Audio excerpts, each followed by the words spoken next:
Hi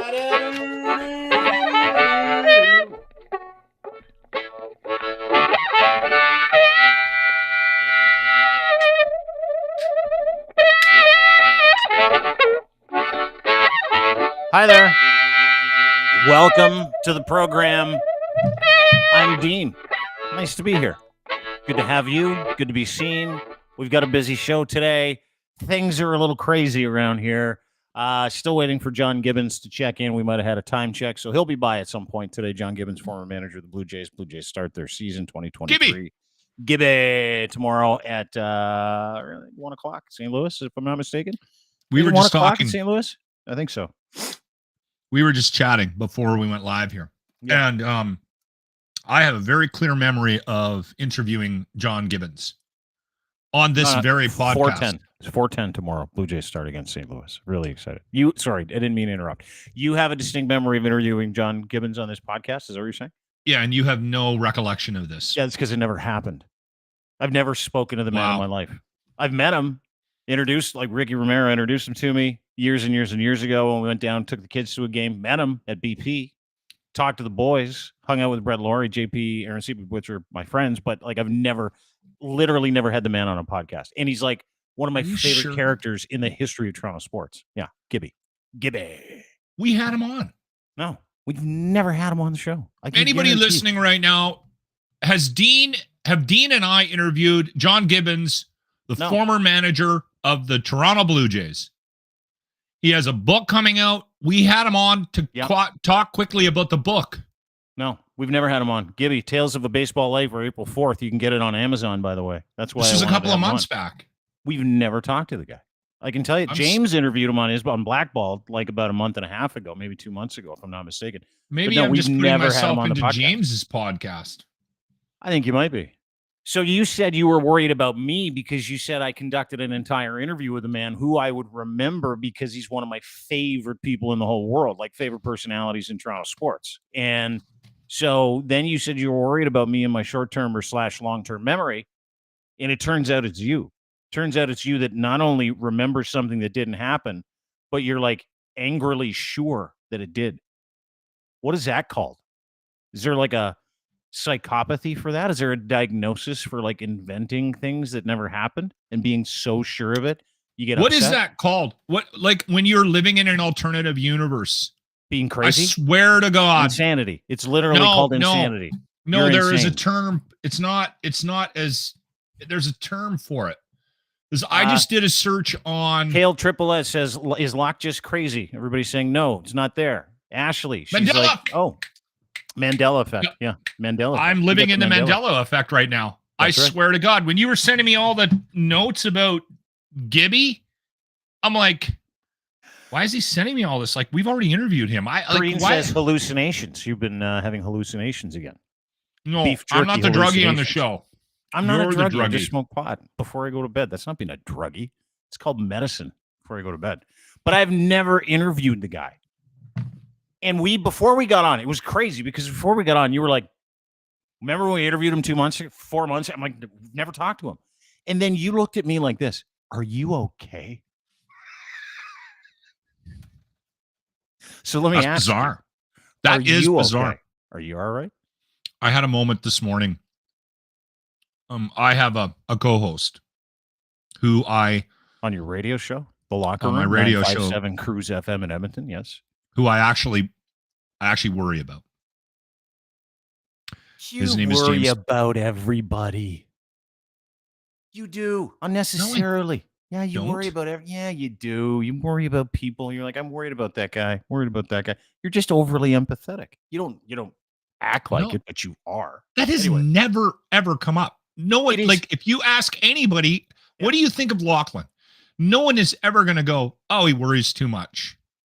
That is just not a thing. I didn't say you worry. I say you're overly empathetic for some reason. When they put me in the ground, and there's a group of people all waiting to speak at my funeral, not one of them is going to go, he was a really empathetic.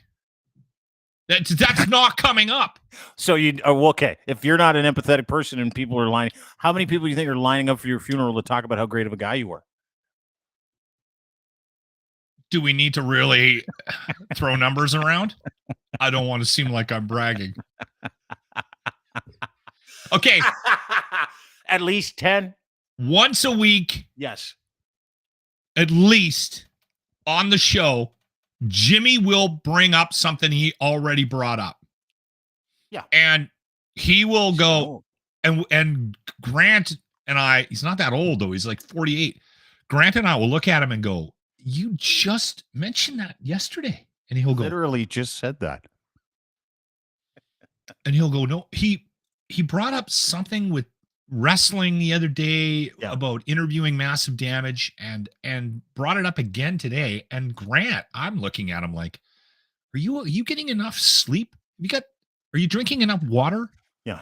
Like, how much have you been drinking? And a lot. Grant goes, we just had this conversation yesterday. And oh my God. Like I'm actually especially today, I was like, there's something wrong with him. Now I understand that when just because he can't remember stuff sometimes, or he like brings up stuff that he brought up before. That's one of two things. It can only be one of two things. A, is there been a pattern? So that's what you have to establish. When you're around people who remember things that don't happen, or remember things and go, hey, what about this? It's like, A, they're not ever really paying attention. They might hear something in the room, which happened in a meeting out of his fucking pie hole. Well, I know. And then he might get jogged again 2 or 3 days later where he's like, oh, I don't remember saying that. That's one of two things, right? That is alcohol, or that is age. That is just your brain not getting the vitamins it needs for the synapses to keep remembering what it needs to remember, maybe omega-3. I mean, I don't know. I'm not a doctor, but I would say that it's one of two things. It's either substances, because like that's the first thing to go when you're drinking too much. He's taking ginkgo, like he pounds ginkgo every day. Fucking ginkgo biloba. That doesn't help. It's supposed to be for your brain. We got him on it a couple of years ago because of this. No, you got to like exercise. And so, does he ever exercise? It's great for your memory. Started walking again as soon as the cold broke. Fucking feel great. He's round. I remember everything. I know he's round, but that helps. Exercise helps. Not drinking as much helps. Getting more sleep helps. All that stuff. Maybe I might have watched James's interview with John and actually thought I was in it. That's what might be going on here. It might have been a late thing. I might have been 6 beers in, and I actually may have thought that I was part of the interview.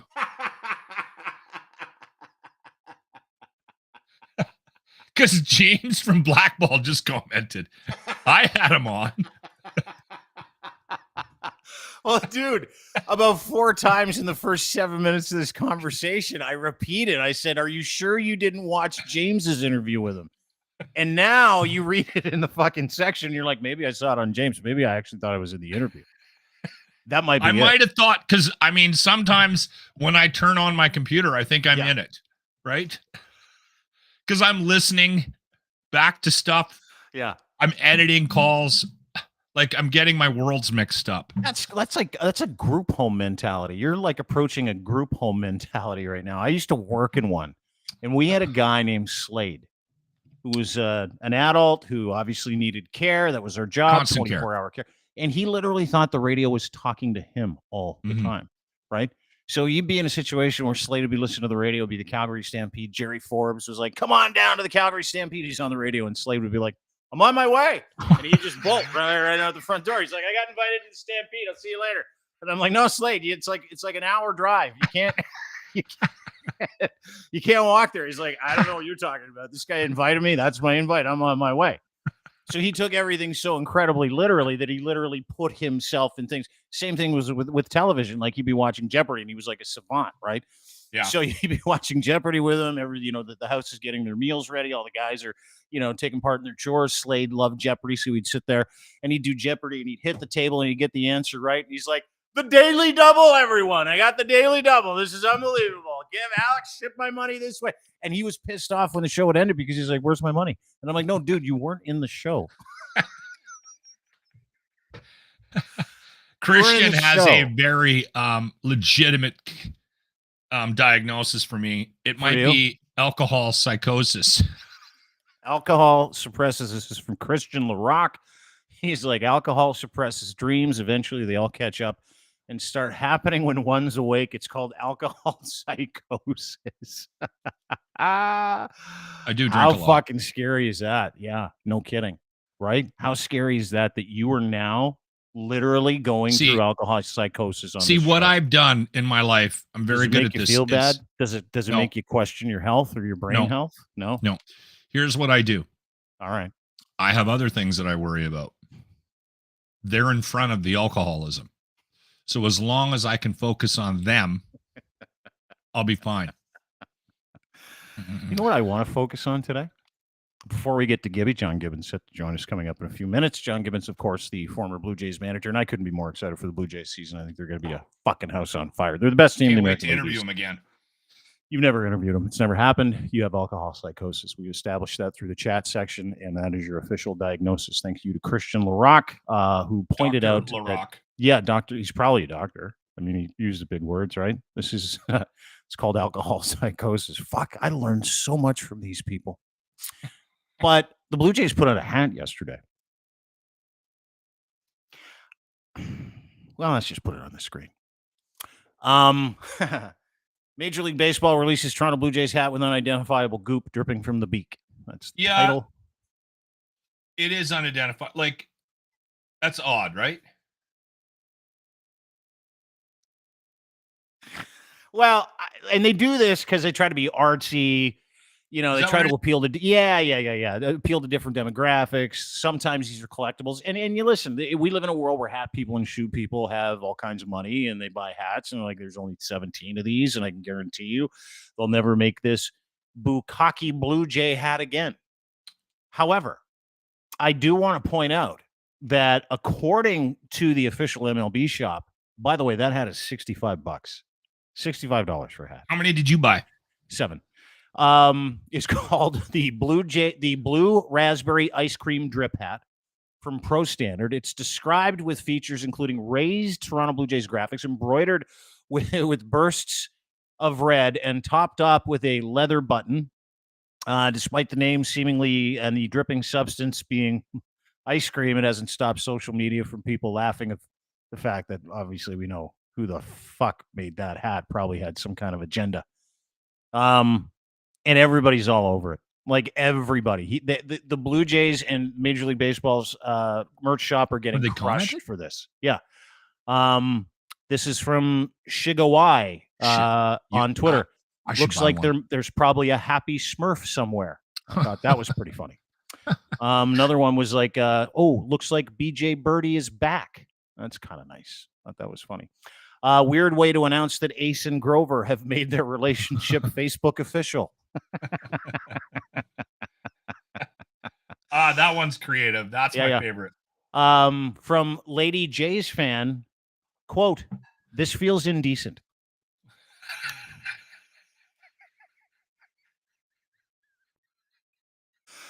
And all side patches can be used at any time. The hat design industry likely pairs patches with logos. Anyway, they thought this logo would work, and it didn't work. And it has been removed from the shop, so you actually can't get this anymore. And I ordered 7 of them yesterday because I'm like, there's no way this isn't going to be a fucking collector's item, because everybody's sitting here that's a Jays fan. Oh, they already got yanked. They're off the store because they had such an uproar of people making fun of the Jizz hat, the Blue Jays Jizz logo, that everybody was like, we got to get rid of it. That's exactly what it is. I mean, I thought that it was a joke. Like when I first saw it, I thought, someone's, because we've got guys like that listen to this podcast, like DaCosta, like some of the shit that he does, like, and we'll be talking about something on the show, and then like I'll check my Twitter as soon as I get off, and he's already posted something that ties into like a picture. There's so many people out there that are so fast on these editing sites, right, that I thought that might have been fake. Because it's the Blue Jays, BJ, right? Like, yeah. Well, and listen, the Blue Jays are their own worst enemy. Like, we were talking about it on your radio show this morning. I was lucky enough to make a 4-minute appearance with you and the fellas. I really enjoyed it, where we were laughing about this hat. And it's like everybody know, like when BJ Birdie, right? He said BJ, but it said BJ on the back. You're like, oh, okay. Like when you're 12 years old, 13 years old, you know what that means. It's fucking funny. It's double entendre. It's dirty. Yeah. It's a little cheeky. And you're like, yeah, BJ Birdie. But they had a series of these. Like they did the dripping hat a couple of years ago in a bunch of different colors, and it also got pulled, right? But if you go outside of Blue Jays Stadium, if you go outside Rogers Center, right? There are people that are bogeying these off-brand Blue Jays shirts. One is I'd rather have a BJ than be a Yank, right? Yeah. Or one BJ beats 9 Yanks.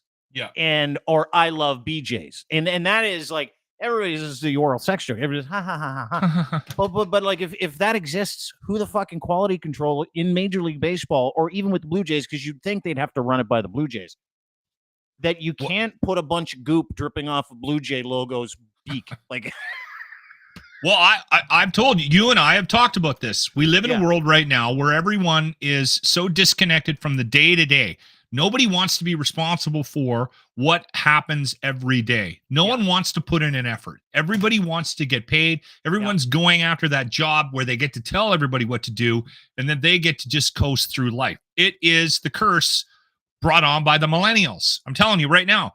And with that comes this kind of shit. I'm telling you, there's no one focused on day-to-day stuff anymore. So it doesn't surprise me. Like that experience, Regina, that whole marketing campaign from Tourism Regina. They knew what they were doing. It flew through. No one said anything. And they were all like, everyone just rubber stamped it. And then all of a sudden, everyone's making apologies. No, Dean, guys got fired. An entire department no one of has a people fucking got sense fired. of humor. Then no one has a sense of humor. And I agree with you. I agree. I think that I would love to live in a world where we can get away with saying stuff like that. By the way, check out the Locker Room merch page. Oh, I did. I like the, you got the baby onesie in there. It says, I love Regina. I'm going to get it and show it to people. I got to check it out right now because it's fucking awesome. I started dying laughing when I saw it. I'm like, oh, good. You're going to piss off everybody. Everybody's going to start calling you a groomer. Look, he's selling groomer wear. Oh, and dude, it's the cutest little fella too. Well, we got a note. I called Evan from the Wolf in Regina. Yeah. Chad and Evan in the morning. Do you have to bring them up all the time? Like every single show you got to talk about both of those guys from Regina? Like every with single how show, popular this conversation is around Experience Regina, I have to. Okay. So anyway, I called him and I said, listen, I need your help in pushing this because we're not selling any. And it went up on the weekend, right? And he goes, well, you got to start marketing to kids. And I was like, oh, that's funny. Okay. And then I just sort of let it go. And then I actually had someone email me during the show today and go, I thought you were going to put some kids stuff up today for the Regina gear. And I went, you're kidding. His name was Matt. And I'm like, he's like, no, I'm serious. I'm going to buy, I have a newborn. I want to buy a onesie for him. And I went, all right, I'm on it. So I got my merch guy to put it up and it just went up. So there you go. New merch alert. Have you sold any of those? You should. Locker Room, you can go get it. Locker Room merch store. Yeah. We have not sold any of it at all yet. There's t-shirts for men and women as well. There's a couple of different sayings. There's Show Me Your Regina, the city that rhymes with fun. We got like 3 different logos. Okay, so let me point out why the Show Me Your Vagina thing. Regina. Look at that. Look, I just messed it up. Show Us Your Regina campaign went so well. I think it went very well, even though people got fired and they stopped doing it. Because everybody talked about Regina for like 2 weeks. Like it's the whole goal, right? Like how can we get people more people here? Well, we want people talking about your city. And in this business, what we do when we go and talk to people that want to do tourism work or tourism marketing, there's a phrase. It's called heads and beds. As long as you can get people to stay in hotels, they'll spend money in the city. That's kind of the whole idea. So when they put this marketing thing together, it was brilliant. It was awesome. It was funny. It was interesting. It was cheeky. It was a little acerbic. You know, it had the double entendre. Show us your Regina. Yeah, we get it. Everybody wants to see their Regina. We want people to come and experience this beautiful city. The problem that they have is there's nothing great about the city at all. It's a dump. It's literally a disgusting, cold, weird, lonely, barren dump. It's a like you can't shine that turd in tourism language. There's just no way. No, you live in Toronto. Yes, I know. And this is the best city in the world. It's a mega city around the globe. Regina is not. Have you been No, there? it's not. It's No. not. And there's some. Admit it. Don't listen. I'm not on the tourism board. I love this country. The land of Saskatchewan is the land that fun, information, and education forgot. Not only is it that, it's the land where people haven't fucking read a newspaper or actually gotten up to date with anything that's not on fair. Stormfront or Facebook. Yes, now you're talking about Winnipeg. I'm kidding. I'm kidding, Winnipeg. Listen, I think you have to. I'm guilty of this. I've been dumping on Edmonton, and I love Edmonton. I raised my family here. I am not disappointed at all about. Al hates the Edmonton. fact that He's like your buddy Al. He's like Edmonton's a dump city too. That's what he said. I can't. And I like Edmonton. I don't think it's Al lived here for quite a few years. Yeah, and Al now is in Vancouver and works on the waterfront. Oh, Al. I'm coming down to see you, by the way. Not that we should be interrupting the broadcast. Can you just send him a text instead? Well, is anybody else you want to update while we're on the show? Is Deb watching? Tell her what time you're going to be home for dinner. That'd be great. Deb, I'll be home at 6. I'll get meat. I already have meat. Does your dentist listen? You could tell him you're going to be late for your appointment because you're waiting for John Gibbons. That'd be a good one too. No, hold on. Where was I? Okay. Listen. There are elements of Regina, Winnipeg, Toronto, and Edmonton that suck. There just is. I'm sorry. And if you are legitimately being honest about the city that you live in, you have to look at the pros and the cons. But I got to say, since I've moved, I never gave Edmonton a chance. Because when you drive into the city, you're always angry about not being able to get parking, there's a bazillion signs, and I never know which way to go or turn or like because of bike lane activity. Like it's a gong show downtown Edmonton. Now that I've moved a little bit closer with the goal of getting closer to work for both my wife and I, and we have the LRT here, and now on Fridays we literally get on the damn LRT and we'll go for a bike. There's now elements of this city that I love that I never gave them credit for, that I never gave the city credit for. Regina is a lot like that as well. There are elements of Regina, and I know, and the people of Regina are unbelievable. Same thing with Winnipeg. People shit on Winnipeg. I have nothing but good things to say about the people in Western Canada. Nicest people in Saskatchewan, so kind, loving, nice, all that other stuff. Good people. Same thing with Alberta. I'm not saying anything about the human beings. Nothing about the human beings. The cities are shit. Saskatoon's a nice little city. Saskatoon is a little hamlet. Yeah, it's a nice little spot. That's a nice little spot. Desborough Hotel along the water. You got the river that just runs right through the fucking city. It's beautiful. Watrous. Beautiful. Watrous is a beautiful place. Estevan, beautiful in July. Dinsmore, Rosetown, Kindersley, Zealandia, so many wonderful. Prince Albert. Hey, it's not just a Pierce to Gooch and a wiener. It's a city in Saskatchewan. I used to hate Toronto because you know what Toronto was for me? Toronto legitimately was chaos. We would come to town for Canadian Music Week. And it was an endurance test to see who could drink the most for 3 days and then go back and work. Like it was, I hated Canadian Music Week. I hated that city. I've never had a positive experience into Toronto until my daughter moved there. And then I went there in the summer to help her move in, and we're walking around the city and I'm like, it's not like, it's beautiful here. World class. Yes. And I was surprised because I'd never been given a look on the other side of Toronto, right? Yeah.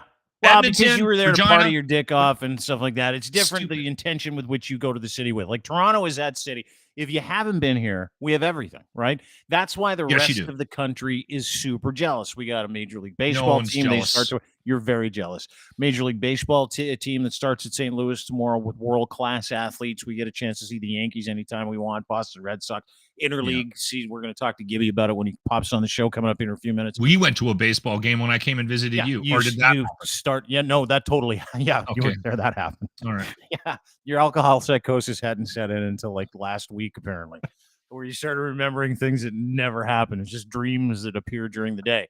No. So Toronto has everything. We've got a Major League Baseball team. We've got an NBA team. We've got an NHL team. The NHL team is just perennially good, even though they can't get out of the first round. I don't want to get into Oilers versus Leafs, but we have all that stuff. Bells, whistles, skyscrapers, beautiful waterfront.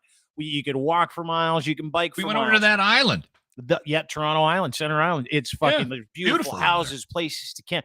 Toronto is literally, even though people hate it and it has a bad rep, the best food in the world. House of Chan has the best steak in the city, followed by Berrien's, followed by Harbor 60, if you can afford Harbor 60. They have the best Chinese village. Like Chinatown in Toronto is like fucking so authentic and incredible. It's awesome. The multicultural dining in this city is incredible. When we had Mel on the other day to get around. Yeah, he loves it here. I mean, like he was like, it's Canada. He said it's a food mecca. Yeah, it is. Yeah. It is. And what he didn't say, because he was talking about pork processing, this is why this is what people don't understand. The reason why they call it Hogtown is this was where we slaughtered the world's hogs and then cut them all up, worked them all up, and then set everything out. And if you go down to King West Village, if you listen really closely, because there's like slaughterhouses right downtown in King West Village. Like they try to hide it, they can't. You can literally hear the screaming of the hogs downtown. That's why they call it Hogtown. Really? Oh, yeah. Yeah, absolutely. Right downtown. I did not know that. Yeah, that's fucking fascinating. But I had no idea about the pea meal or what is it called? Yeah, I had no idea about bacon. The connection. Oh, dude, this is everybody. I know about it, but I didn't no idea it was like a Toronto thing. Like, that's where they started pea meal bacon. I think. Pretty sure that's where it started. Anyway, that's my opinion. And I've lived in Alberta. I've lived in Saskatchewan. I've lived in British Columbia. BC's great. But I've lived here for the last 21 years. Longest I've ever lived anywhere. And I could take it or leave it, but I can tell you this. There is no better city, no bigger city, no more accessible city. Shitty to drive around, but accessible by LRT, by subway. Subway. I mean, we've got GO trains. Like the effort here to move people in and out of the city is Herculean. And my son literally goes downtown to university every day, comes back on the train, and he walks literally like we don't live far from the station where he has to get off. And it's perfect. It's like it's like one of the most perfect cities, which is why we have such huge scores. But the problem is that the people here, like you know how the people out in Saskatchewan, the lovely people, the people here are dicks. That's it. You know what? A lot of people say that. They are. And that's, you're not going to get that if you're having a conversation about Regina or Winnipeg. Edmonton, I don't know. Calgary's close to the mountains. That's a benefit there, right? Yeah. I don't know if Edmonton, like if the people are a highlight. I've been disappointed because when we lived in Winnipeg, I was there for 6 years when I ran Power 97 and worked. Yeah. I did afternoon drive there, and we lived out in White Ridge, and we lived on a block with a bunch of new families and everything like that. And we knew everybody, and we'd have block parties, and the neighbors would come over and play cards on a Friday night, and I have not had that since I left Winnipeg, and we've been here since 2006, and we've lived in 3 or 4 different communities in Edmonton. And literally, like the last place I lived, the neighbors, the one woman would run into her house when I went outside. Like it was bizarre. Like and the only time they ever conflicted, like if I threw snow from my drive onto their yard, like they'd get you're going to kill my grass. I'm like, oh, shut up. Go back inside. Like it's weird. Like I was talking to someone the other day, my neighbor. So like I live in the GTA just outside of Toronto. It's all basically the same area. It doesn't matter where I live. Anyway, my neighbor was out. I'm sitting there talking to him. We both watched a domestic dispute in front of my house the other day and had a laugh and tried to fucking figure it out. As you do. Well, yeah, which was funny. And quick story. Car pulls up. Woman gets out, guy's walking. She starts beating the shit out of him. I'm standing on the front stoop, like literally beating the shit out of this guy. And I'm like, hey, stop that. It's like right in front of my house. And then she starts yelling at me in Mandarin. And I'm like, I can't understand what you're saying. I said, but you got to stop beating that guy. She goes, I want to talk to him. And I'm like, well, it looks like he's not talking. Looks like you're beating him. That's what it looks like. Got to stop beating the guy. No more beatings. And then my neighbor came out and she took off and we were kind of having a laugh. And he's new to Canada. And I'm like, doesn't matter where he's from. And I'm like, oh, what do you like about it? He goes, it's very different here. And I go, what's so different? He goes, nobody talks to each other. When people get to their when people get to their houses, they go right inside and they don't come out. And where this gentleman's from, he's like, you know, you knew all of your neighbors within one block, and everybody brought food to this person's house. Yes. And you'd stop and have coffee at that person's house, and you'd go home and you'd enjoy yourself. And he's like, it's very sad here that way, he said. And I'm like, oh, that's just Toronto. If you go out west, a lot of people do that out west. Like Saskatchewan, same thing, real community. More so, I'm not finding it in Edmonton, but there's communities in Edmonton where they're saying that happens. I have friends that live out in Sherwood Park, and they're like, no, I got a block. I like literally everybody gets together around. So, I mean, I think I've been stuck in some bad neighborhoods. Just not that I want to hang out with my neighbors. Listen, but look, can we be serious for a second? How many neighbors see you, know about you, and will run into their house because they don't want to interact with you? That might have something to do with it. Well, let's be serious. There's a bit of that. I've also made a habit of talking about my neighbors on my radio show, so I know that gets out. Yeah. So you're having a different experience because your neighbors hate you. It's not Edmonton, it's you. Right? Let's be serious for a second. There's probably a little bit from column A and a little bit from column B. Oh, for fuck's sakes. Is Gibby coming? What happened? I don't know. He said he was going to be here at 3:00 Central Standard Time. I'm so glad I've already interviewed him, because now the fact you've never interviewed him. No, I'm pretty sure I did. No, you haven't. He's supposed to be along though. No, I'm really excited to have him. He's going to be a lot of fun. And again, Blue Jays start tomorrow. John Gibbons set to come by the Gibby podcast, which is fucking phenomenal. It's crazy how much that guy talks about drinking beer, and he's really servicing his Miller Lite client. He's got two clients. Tim Hortons is a client, and Miller Lite is a client of his. Personal client. That's a client. Miller Lite. I do this daily podcast that I never get paid for. How does he have a sponsorship? Well, because he doesn't talk about the things we talk about. Like, I'm in a meeting the other day with a potential client, and we're talking about it, and I won't tell you who the client is because it doesn't matter. And they're like, we really love your show, love your traction, love what you're talking about, but we have some problems with your podcast. And I'm like, what would those be? It's like, well, some of the content. Did this conversation precede a text you said to me? Yeah, I did.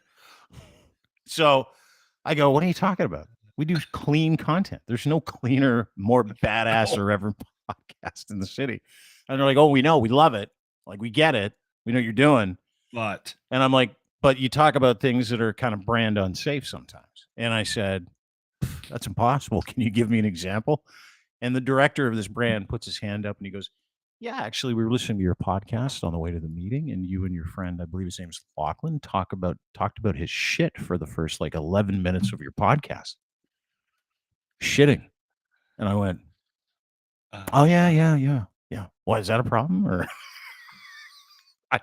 I didn't know that was a problem. Why did you pivot from that? I would have loved to have been a fly on the wall for that conversation. I blamed it on you. Every time something like that comes up, I'm like, listen, I've been working with him on his content for a long time. Yeah. He's coming around. He's coming around. I totally sold you out. You want to know exactly how it went? I know you did, and I would have done the same thing. That's why I love you. This is how it went. I went, listen, Lachlan's going through a tough time right now. And he's 52 and he's having bowel issues. And so he's talking about top of mind. It's top of mind. He's talking about it because he wants to help other men with their health issues. Right? I'm a jazzer. That's what I do. So I start manipulating the entire conversation.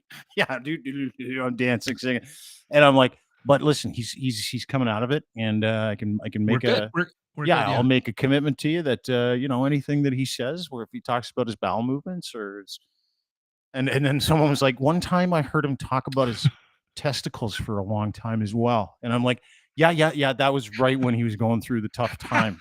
And then someone after the meeting were like, what's he going through? I go, you don't even want to know. You don't even want to know. It's so bad. And they're like, oh, well, you're a good friend. And I'm like, yes, I am. Little does he know I have been like this since I was as long as I can remember. Well, there will just always be things that are funny, right? Like and like you, I understand there's one thing, and I used to justify it all the time when I was on the radio. They're like, "Can you not talk about your bowel movements this morning? You've done it every day this week." And I'm like, if we're supposed to connect to an audience, what is one thing everyone in this audience does? And they're like, okay, go ahead, talk about it. If you sit down for dinner with my family, the Cross House, and there is any member of the brood sitting there, including my wife, and we're breaking bread, and you're there for 15 minutes, you're going to get one of those conversations. It's even the wife. Happen. Yeah, but you corrupted all those kids, right? Because your girls are just lovely girls, and your wife's a lovely lady, and they had to grow up. But they're shocking. They are. My kids are shocking. My kids will shock most.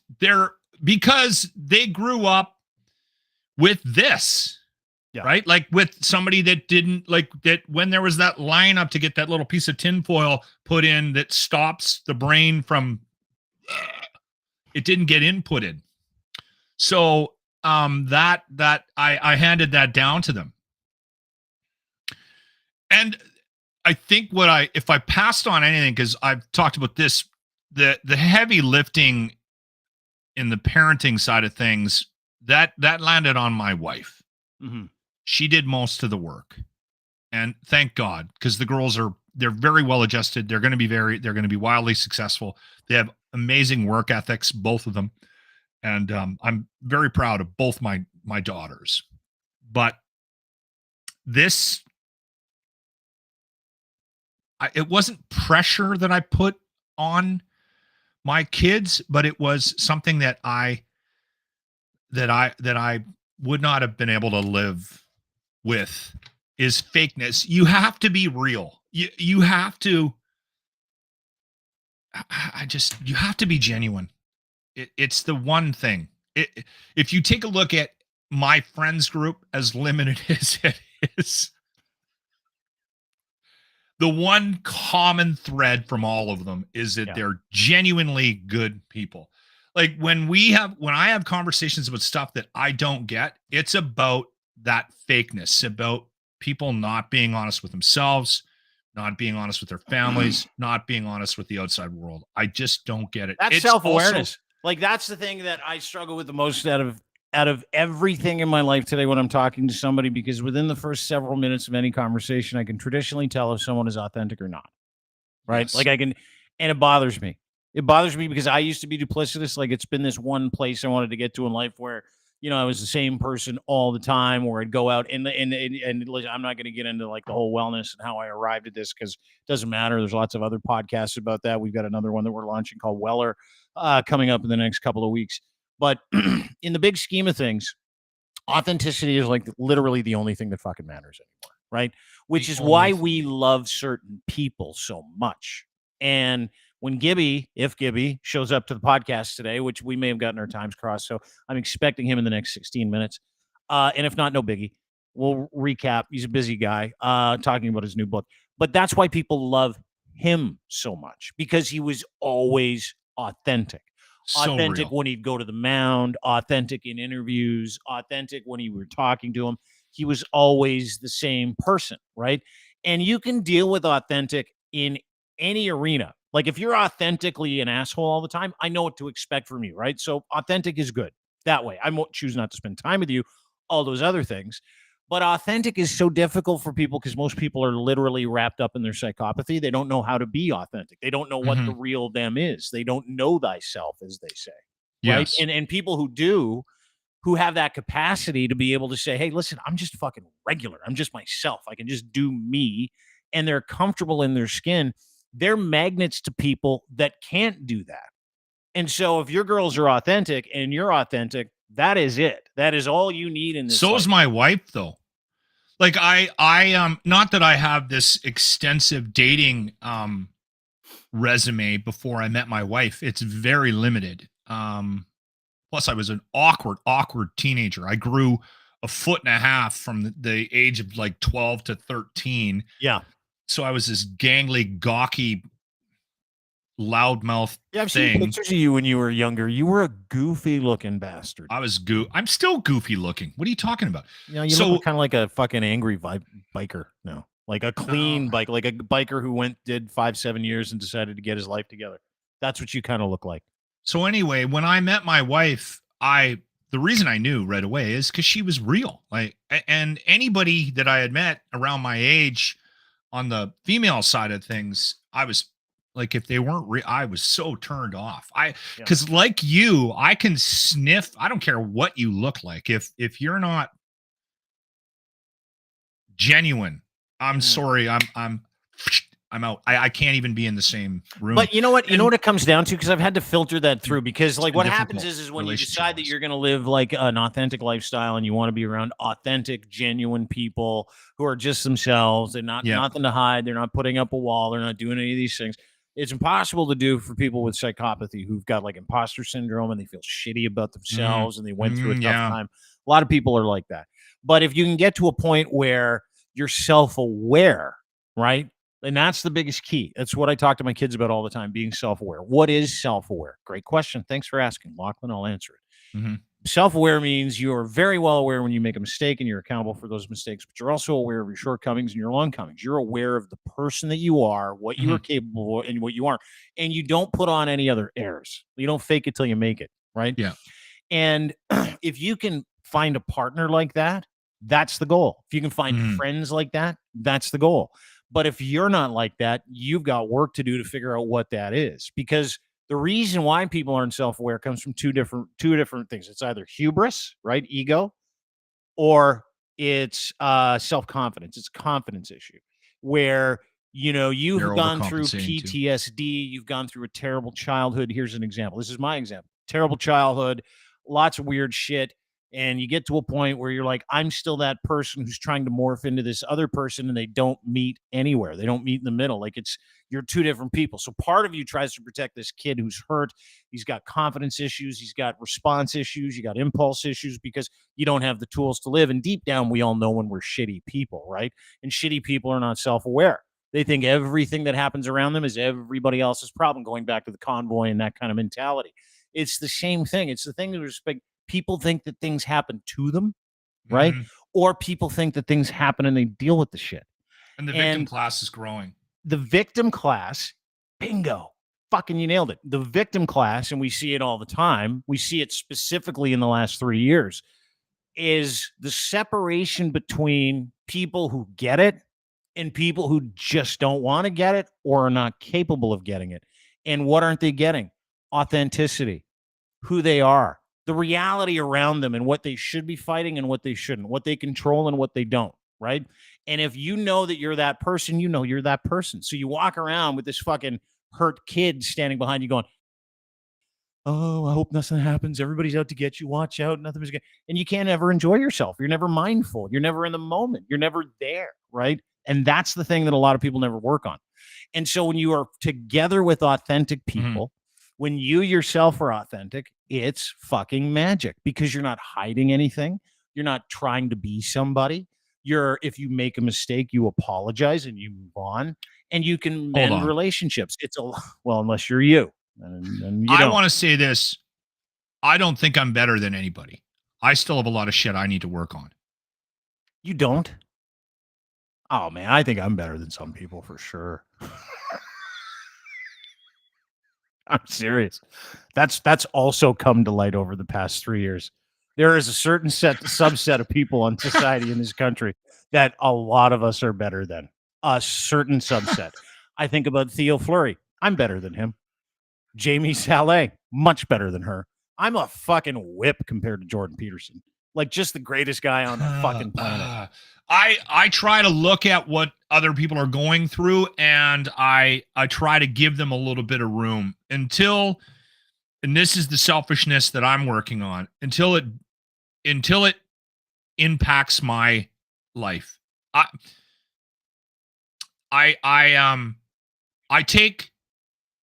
remove takers. And there's a lot of people out there that are just they're takers. They don't give back. And I cut them out, and I'm so good at it.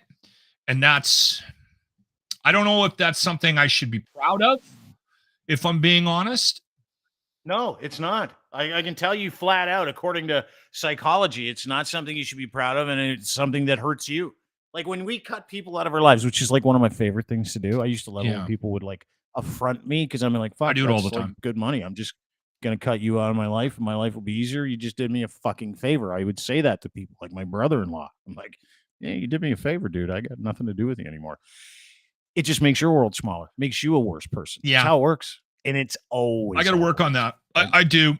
Not because I need to grow my friends list, or I need to do it because it's selfish. If I'm living by the rules that I've established for myself, which are, 1, figure out who you are, 2, get comfortable with who you are, and 3, stop judging people for who they are. That judgment piece has been the hardest thing for me.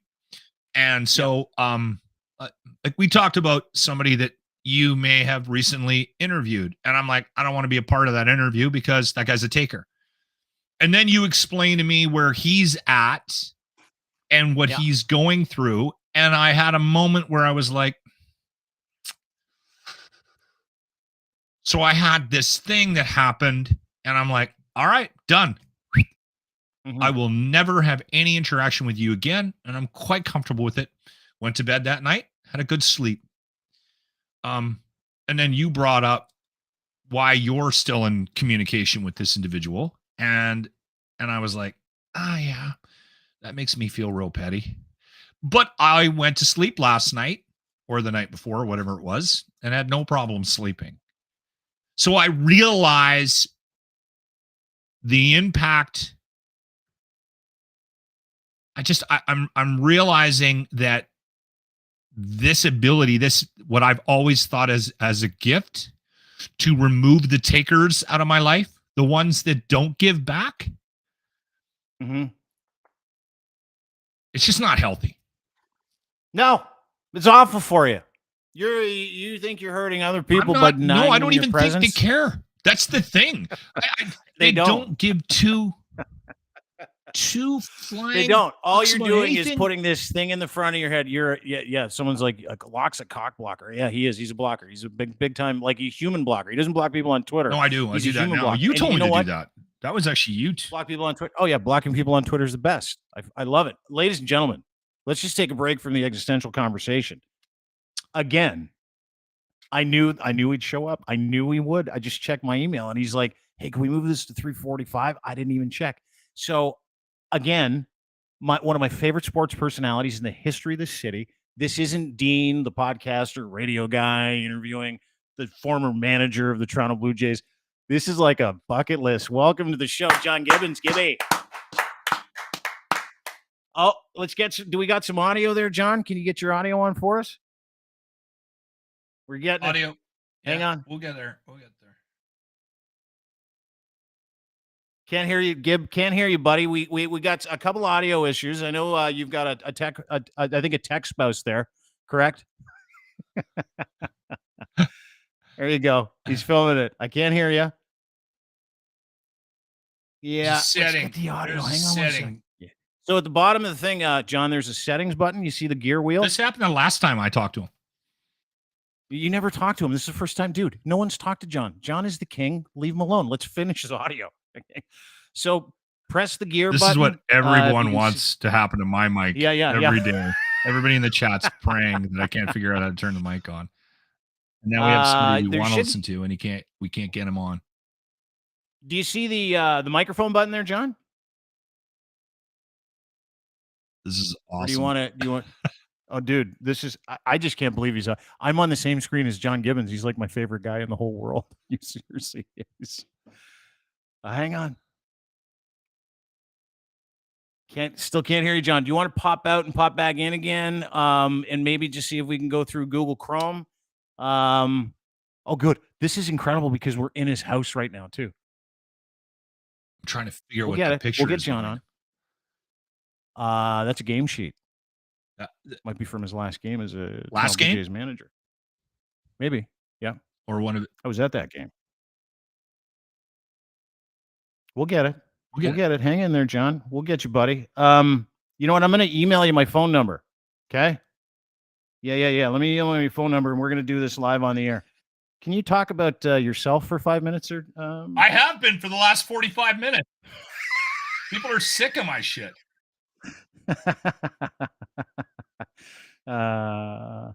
Okay. We're gonna work this. Call that number. Yeah. There you go, John. I just emailed you my number. Podcasting. I'm sorry, you can't. I'm not even nervous about this right now. So John's going to call me. We're going to get this on the phone, and we'll have the video and the phone at the same time. That much I know. There we go. Okay, you deal with deal with Gibby. I'm gonna keep going. Yeah. Keep talking about something fun. Vamp for a bit, dude. You're a professional radio guy. I'm all worried now that we're not going to get Gibby on because we're having technical issues. It's not our technical issue. We'll figure it out. I'm just going to walk Gibby through it. He's going to call me. This sucks, but it is awesome. It is fantastic that he showed up. Yeah. Yeah. Hang on a second. This might be good now. Hey, you see the phone? Hey, the problem is, can you hear me? Yeah. The problem is we're on my phone. You know, I bought this new microphone. I had to get a new one. We tried to do the show, our podcast yesterday. I couldn't get the freaking mic to work either. Nobody else gets like, maybe that's an omen, man. Give it up. No, it can't be, dude. I listened to your podcast today. If you haven't heard Gibby's podcast, it is really, really good. John Arizi, you guys do a great cast. You can get it anywhere you get your Amazon podcast, anywhere you get your podcast. It is incredible to have you on the show, dude. I was waxing about you before you came on, and I've got like 3 sports personality heroes in this city. You are number one. God. Numero uno. I thought you were going good, man. I didn't know. I didn't know you were struggling that bad. No, I'm not struggling at all. I don't know what it was. It was like 2002 to 2008. You were the skip of this team that, you know, it was very hard to like. And I'm like, that guy never had a chance with the likes. And I know, I'm not going to tell tales out of school about guys, but I'm like, you treated these guys so well. You were such a great manager of people, but you did it your own way. The ejections definitely didn't hurt because I'm a big fan of that. You mastered the art of ejections. But it was your stint here where you brought back, relevance to Toronto baseball, and dude. And I know a lot of the guys, like Ricky's a good buddy of mine. So is JP, and they speak so highly of you.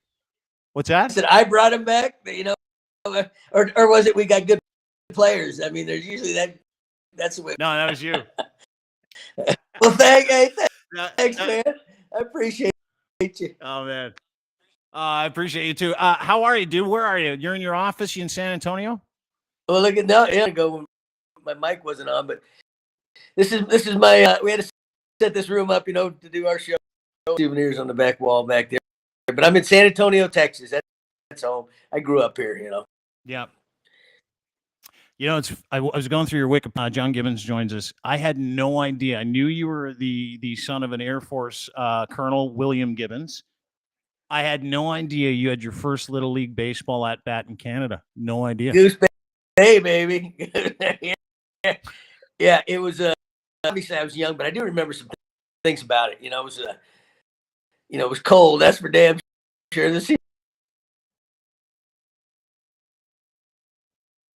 And then the black flies and everything, and it's but my dad bought a snowmobile. We used to ride that around. It was pretty cool. I got a lot of good memories. The funny thing is, my mom and dad, everybody would ask him when he got stationed up there, "Are you getting punished by the Air Force that they sent you up here for this assignment?" It's like, what did you do wrong? But it turns out my mom thought it was like the best assignment they ever had next to Puerto Rico. So, but some good memories, even though I was really young. Yeah, dude, I had no idea that was a connection to Canada. So you come back to Canada, you become this cult hero, obviously taking the Jays back to the playoffs. You are. Is that weird for you now? Like I think you're more loved than you've ever been, and you haven't been here for several years.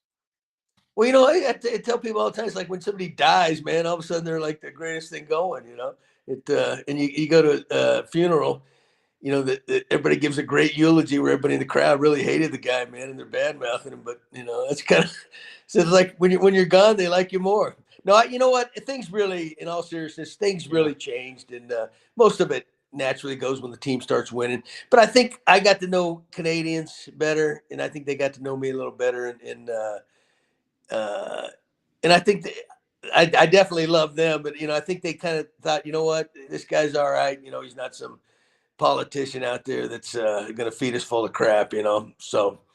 But and you know what, they appreciate a good effort. They're hard nosed. They're honest.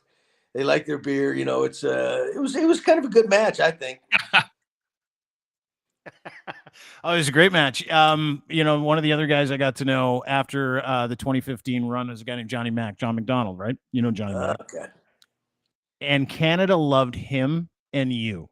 Like of that generation of that team, Canada fell in love with him and you because you both had that lunch pail mentality, right? That authentic, you know, hardworking lunch bucket, show up to work. You deliver the goods. You have a good conversation. You were just always the same person. We were just talking about authenticity before we started. And that's why this city loves you so much too, because you and Johnny Mac kind of similar, you know, in terms of authenticity, but you've always been the same guy, right? Like you know, even when you were here in 2002 to 2008, you were the same guy, and you came back, you were the same guy. And I think it's funny, people fall in love with people like that, where like you can always count on John Gibbons to be John Gibbons. You know what I mean? Yeah, you may not like me, but I guess I am who I am, you know? Yeah. I think sports is kind of like that, Gibby, right? Like it's one of those things where we're looking for you to take us somewhere. It doesn't matter what kind of a person you are. If you can win, you're going to be loved, right? So, and if you're losing, that must be the hardest thing to take with respect to sports. No matter who you are as an individual, you are always judged by the last game or your last best performance, right? Well, yeah. Professional sports is all about winning. You know, I mean, there's no. That's just what it is, and you know, in the end, you know, put it this way, you know, we knew we had some teams. This was my first go around. The teams, you know, there was always optimism. Well, this team, you know, maybe they'll do something.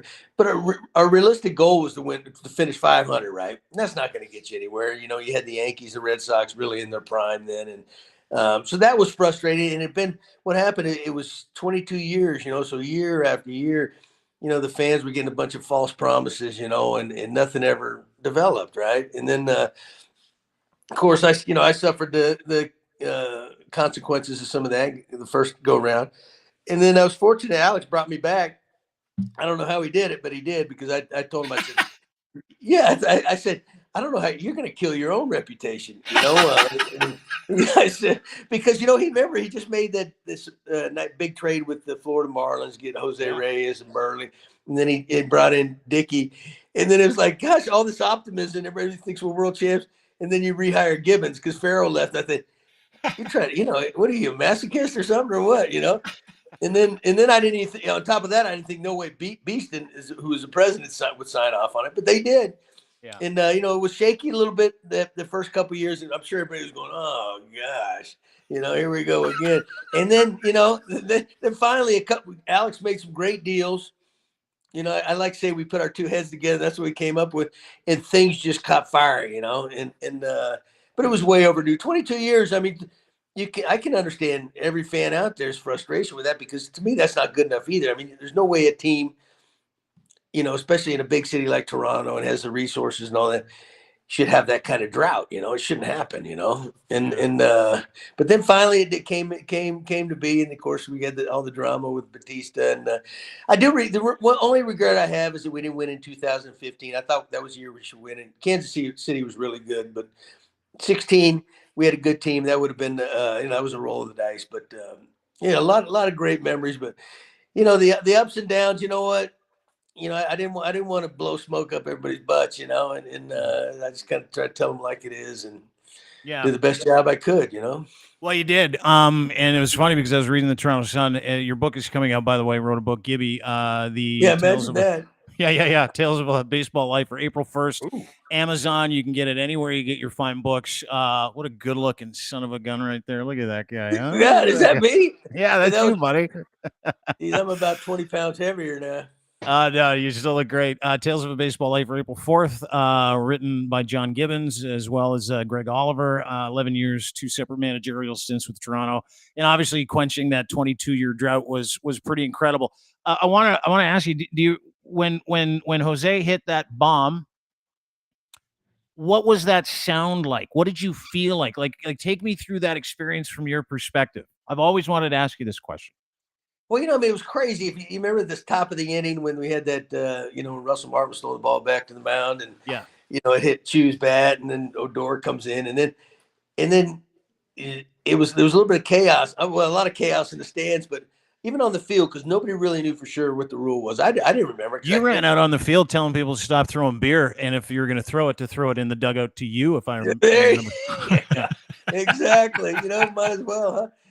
So I mean, it was such a wild top of the inning, and the emotions were running so high, and then it just shows you the fan base up there, and the amount of noise they were making in that place was deafening, and the place was rocking. And then the Texas Rangers, things just happened. The baseball gods stepped in. They were booting the ball around, dropping it, and they had a great defensive team, but things happen that really shouldn't have happened to set the stage. Even Donaldson, he hit a little cheap Texas leaguer over Odor's head, and Odor's feet got kind of tangled up. Otherwise, he probably catches that 9 out of 10 times, right? Yeah. And then, of course, it just set the stage for Batista, and the guy had been the face of the franchise for a number of years when the team was just mediocre. And then it just happened like the way it was supposed to be, and even though that wasn't a walk-off home run like to win a World Series like Joe Carter's, there's just something about this one that'll be remembered forever, and obviously in Blue Jays history and baseball history. And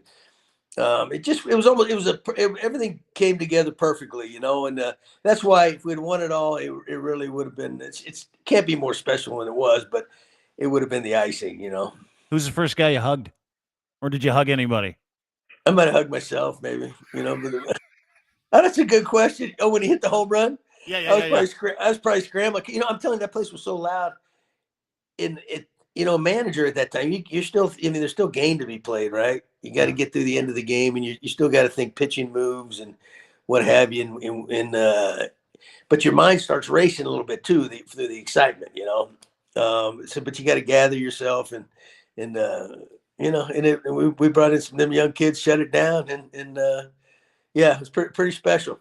Yeah, dude, it's like one of my all-time favorite memories. And there are several of them. My other favorite memory is when you got ejected from a game and went out and made the pitching change anyway. Yeah. Hey, you know what? That's ejections are such a big part of the game, but now with the replays and stuff, it takes all that out of it. I think we're trying to screw up the game so bad, with all the, some of them are good, maybe some changes to the game. The rule changes? Yeah, I wanted to get to that. Like, what do you think of these? Because these are, like, first of all, I like evolution. I like rule changes, but some of these seem a little clowny and goofy. But I will say this, they shaved 26 minutes off an average Major League Baseball game in spring training, which is kind of phenomenal, right? Especially for a guy like you who's like, I want to hit the showers and go get a pint. Can we hurry this up? Hey, well, let me tell you. Spring training games go faster anyway, though, because you don't. A lot of times there's no the commercial stuff. Guys don't have their timing, so there's not necessarily a lot of offense. So I don't know if you can truly judge it off a spring training game, but it should help. I'm just worried that late in the games. Did you guys watch that? Obviously, you've seen that last at bat of the WBC with Ohtani and Trout, right? Yeah, and I know they didn't have electric. They weren't using the pitch clock. But in between every pitch that he threw was about 30 seconds, right? So now you can, in a real game situation, 7th game of the World Series, even though they'd be on the same team, what are you gonna throw a ball or a strike on really? That just, to me, that just doesn't seem. So this is what I do: 7th, 8th, or at least the 8th and 9th inning, I throw that pitch clock out because that's where all the drama is in close ball games, right? And sometimes the closers, setup guys, they work a little bit slower because everything's on the line, and the hitters, hitters take a little more time, to make sure they get their thoughts together. So I would maybe adjust that.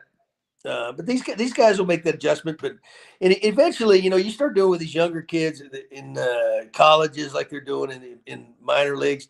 Eventually, it's natural to them. But you try to do it to a lot of seasoned guys that get a little bit older. You're gonna have some pushback, right? So Yeah, but, yeah. But I'm all for a faster game. But I like a true game too.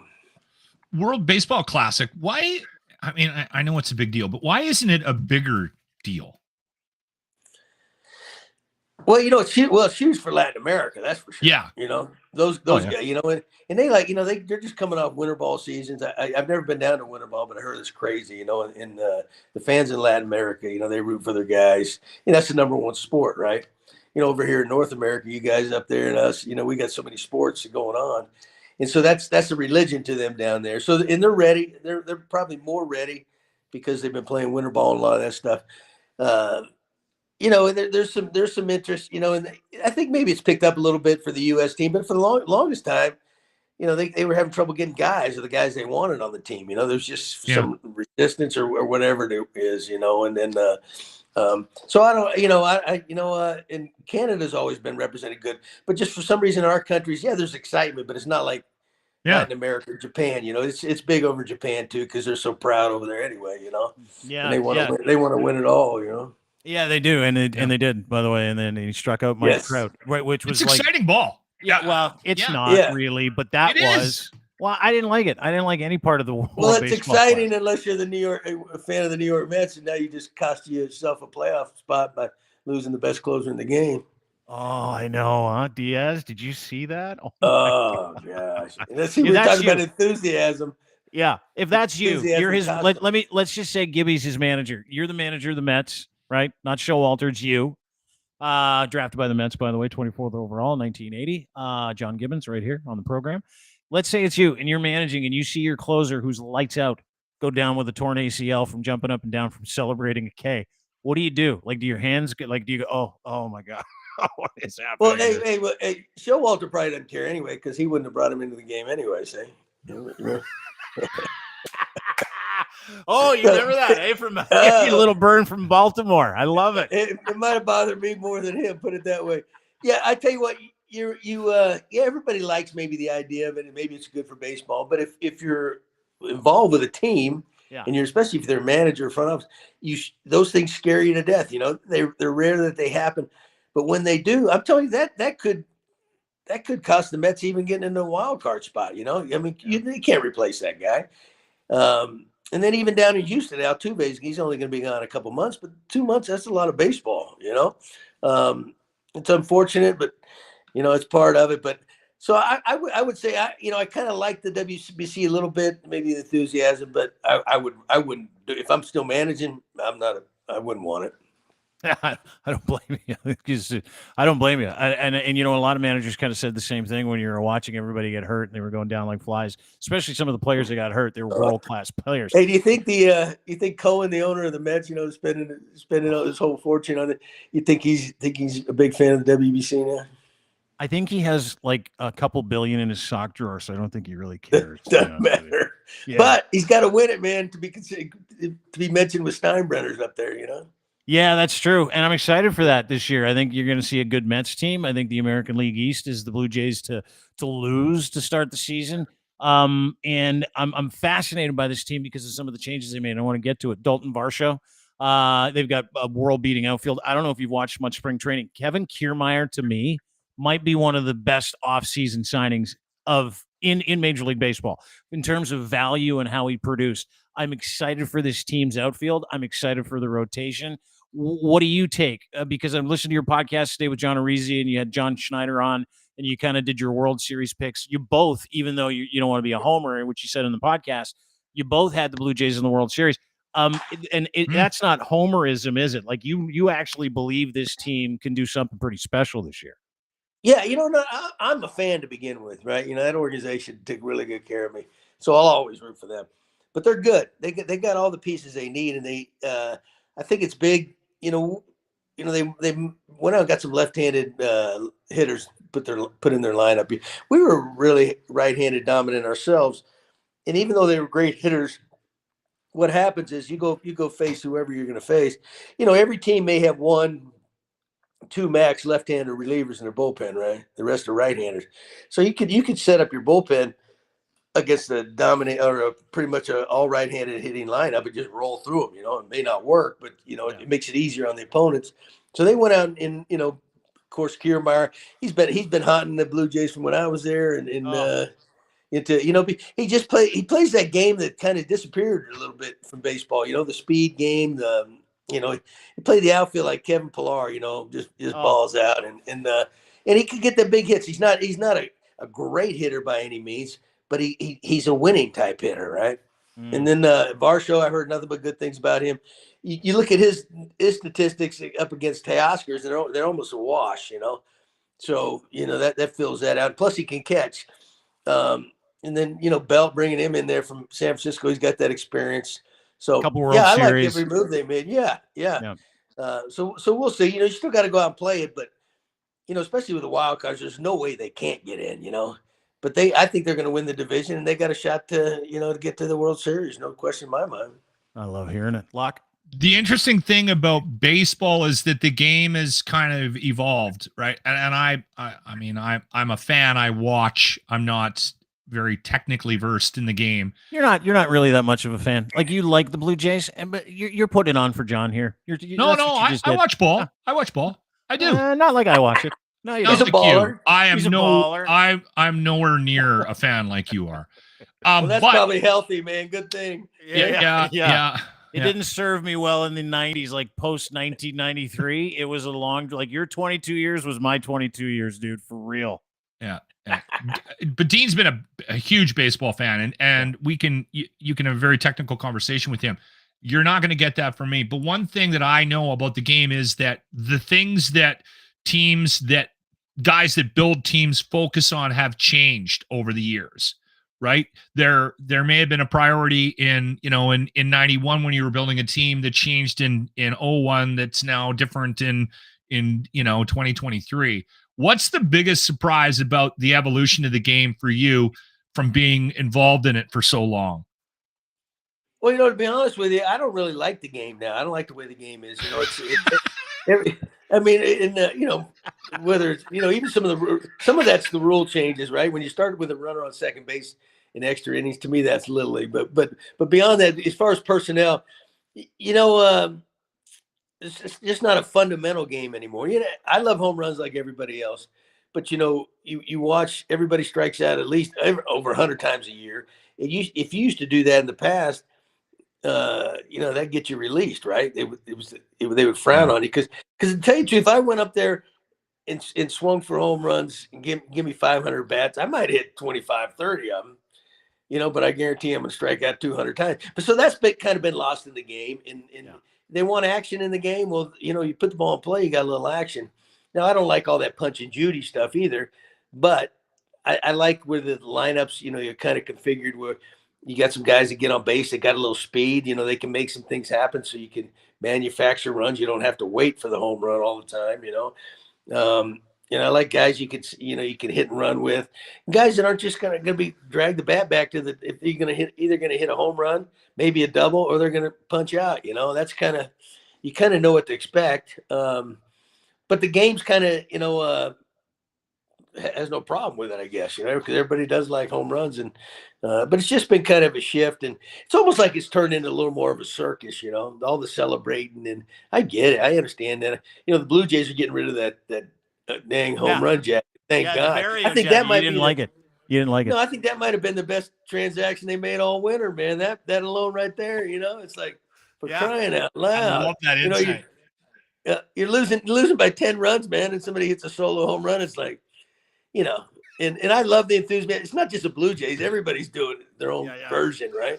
It's like, is this about serious about winning, or is this like a circus and see who can get on Instagram or TikTok or whatever? Well, that's it. Fucking nailed it. It was funny because I remember last year they were going through a stretch where they lost a couple, and Buck stopped giving a shit a long time ago about filters. Like, he's like, just say whatever I want. I love Buck. And Buck last year is like, you know what? It's probably time to retire the coat in the middle of a broadcast. I missed that. Buck said that out loud. Yeah, Gurriel. Really? He was Good down for like Buck. 10-0, like he said, and then all of a sudden Gurriel comes back and he puts it on, and they got the sunflower seeds on the head, and he's posing, and I'm like, they're down 9, and it bothered me, right? And so it clearly bothered Buck, who's a great guy, and I know him a little bit, and he's just wonderful. He's authentic like you. But it was like, yeah, it's time. And I didn't know they were getting rid of the Barrio jacket until this year. But to your point, what a great move on behalf of, like, it was fun, it was cute, but it took away from the attention. It took away from the intention I liked to it. play the game. I hated it. I couldn't stand it. I was so tired of it at the end of the last season. I'm like, you guys got to fucking dust this thing, especially when they walked into that series with Seattle and got it handed to them. Like, it was awful. Yeah. You know, maybe some fans go to the game just to watch the jacket. I don't know. I think, but yeah, it's just, I don't, if you want to celebrate doing all that, but yeah, I mean, there's a time and place for it, but it's, it doesn't fit, Well, that's the thing. Like, new school. I remember when Jose hit that bomb, and I was doing sports radio at the time at the Fan. Don't hold it against me, John. But I was doing sports radio at the Fan, and the next morning we had Goose Gossage on the program. Ooh. Remember Goose? How pissed off he was about that whole thing, and he hated the grandstanding, right? And the jacket, the chain, all the teams. It's all grandstanding. Do you like it, or is it just not your kind of Major League Baseball? No, you know what? There's unwritten rules. You don't show the other team up and all that. And people say, well, times have moved on. Yeah, but you know what? You got to have a little class in the game too, because if you're going to rub somebody's nose in it every time you do something, sooner or later you're going to be out there fighting, right? Mm-hmm. And then, there's anti conflict in the game, they try to eliminate that anyway. So many things that happen kind of lead to the things they're trying to eliminate, it just, when it becomes too much of a show about an individual, that's never, I've never been a big fan of that. Now, hey, I get excited like everybody else, but it's, there's time, when it happens every so often, when something really big happens, great and all that. But when it happens every time somebody gets somebody might hit a ball and a guy just boots it, and the whole, everybody, the dugouts erupt like it's, some great feat. It's like, maybe save it for the moments, Yeah. Save it for the moments instead of doing it all the time. I got a question, Gibby. Are you sponsored by a beer company? Yes, we are. Yes, we are. My podcast. Yes, we are. Yes, we are. Why do I have? Man, I don't even have a shirt on. How'd you guess that? Well, I was just wondering if we had got you on properly, and you weren't having to hold the phone to do this podcast. Was there a chance that maybe you'd have one of those beers in that extra hand? Pretty good chance. What time is it, man? It's 5:00 somewhere. It's Miller time. I believe it's it's Miller Lite. Yeah, it was great because, like, you just launched your podcast. By the way, if you haven't seen Gibby's podcast or listened to Gibby's podcast, it is absolutely tremendous. Again, available. When did you decide to start that? Like, being on the other side of the microphone got to be a little weird for you. How did that convince you to do it? Yeah.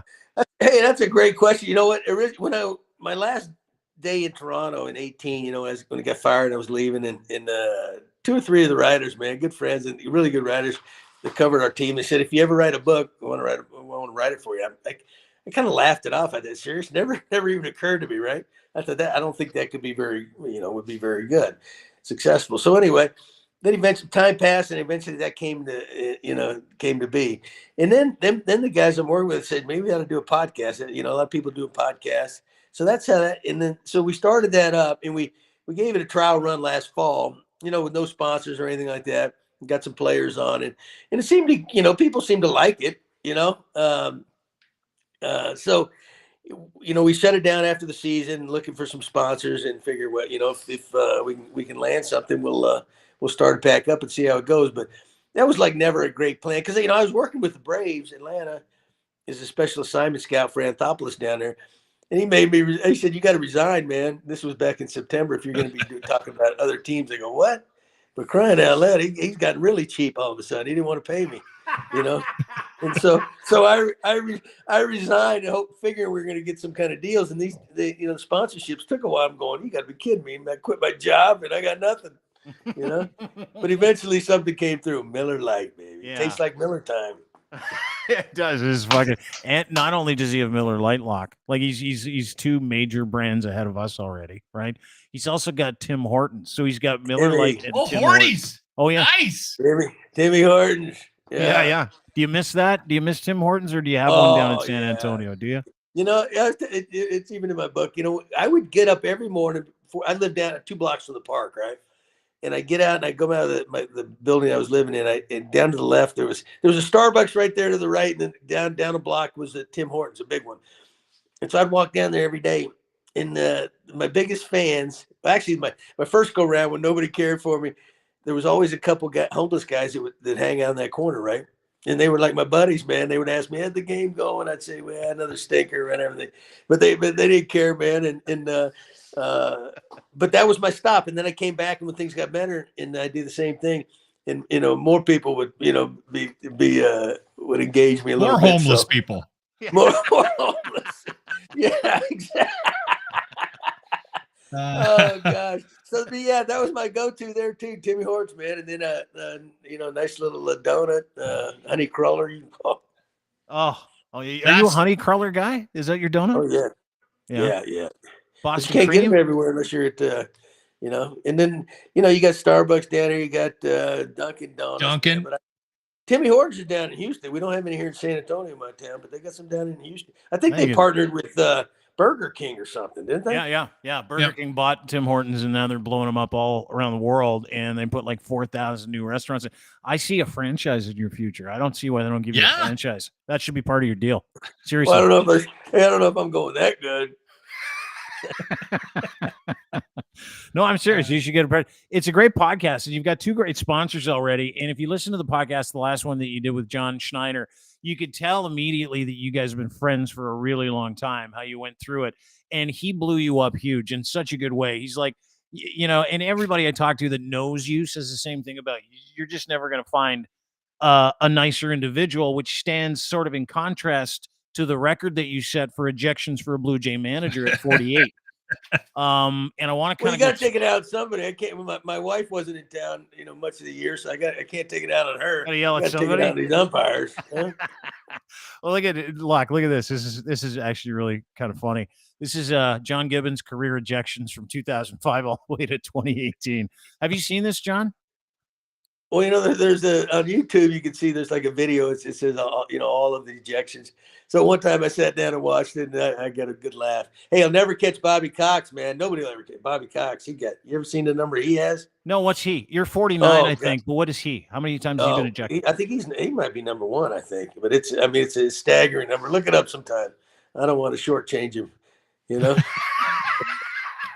don't want to shortchange. But what happens sometimes? Sometimes in all honesty, when things are going bad, the team stinks, not playing very good. Sometimes you don't want to watch it. You say, there's some, right? Did the league ever call you, Gibby, and say, "Hey, what's going on here? Cool it, Mr. Ejection." Yeah. Who said that? Who did who? Did the league? Did you ever get?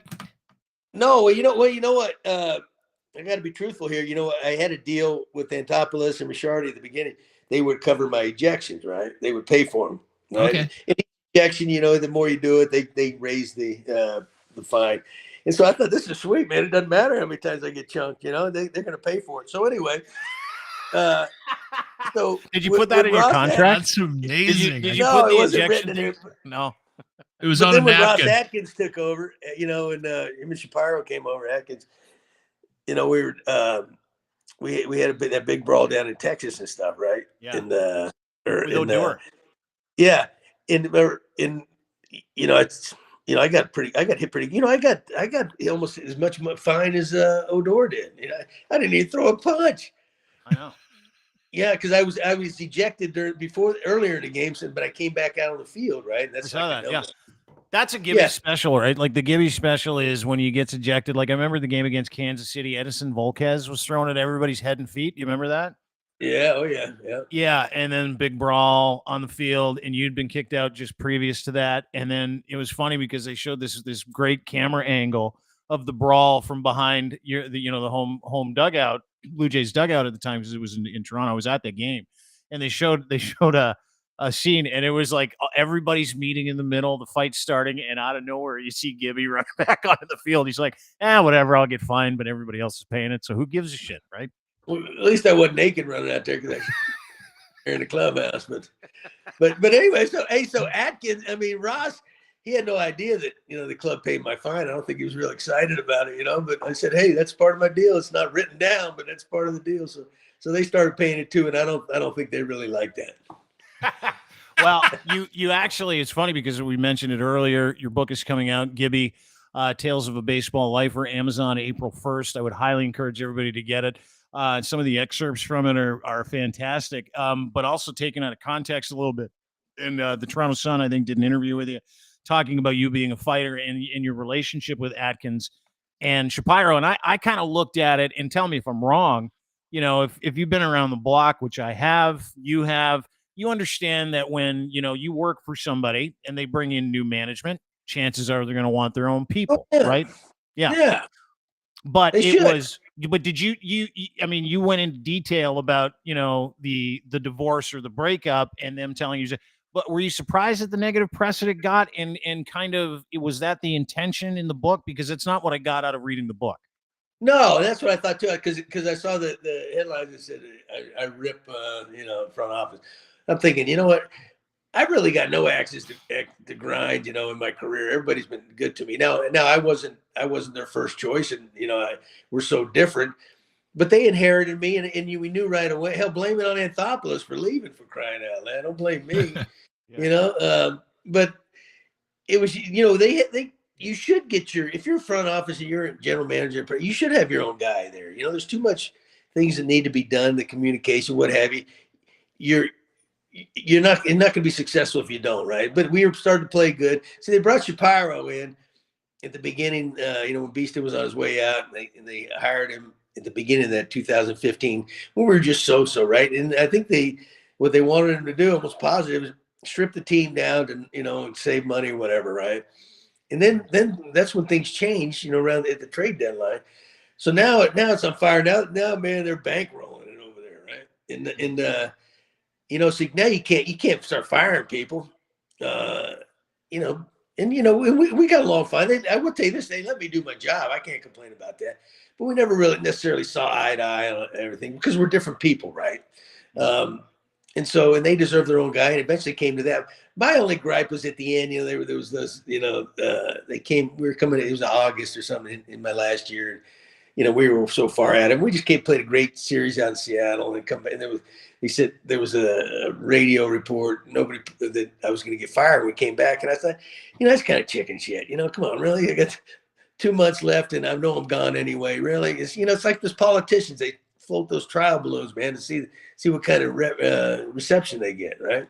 Is that what happened? Is that what happens in that space? Is like when you come back and you hear a report that your job might be on the line, or that's what happens. Is that gets leaked out from the organization, obviously. Testing the fan waters. Yeah. Yeah, and you know what? Nobody would own up to it. I'm thinking, come on, at least tell me, for crying out loud. If I'm gonna, and my only thing is this: if you're gonna do that, why don't you just fire me anyway? I mean, come on. It really is it like that? Are you scared to fire me? I mean, don't hang somebody out there like that, because I'm not the guy you want to do that with. Because I see these politicians all the time down here in the U.S. It drives us all nuts. And they do that. They throw things out there just to gauge the reaction instead of doing what's right. And then they let that dictate. I said, but I thought, I think they wanted somebody to step in, to finish out or see how they did the last couple months to kind of gauge them for the next year, who their next manager might have been, But yeah, that bothered me a little bit. I thought, come on, really? Yeah. And then they just did it to Bruce Boudreau in Vancouver for the Canucks in the NHL. Yeah. Oh, really? Right? Yeah. It was hard to watch. And the problem is when you have, if you're doing it to sort of see how the fan base is going to react, like however it happens, a leaked report or whatever, if you do it to a guy that is beloved, even if he's losing, it's going to backfire on you.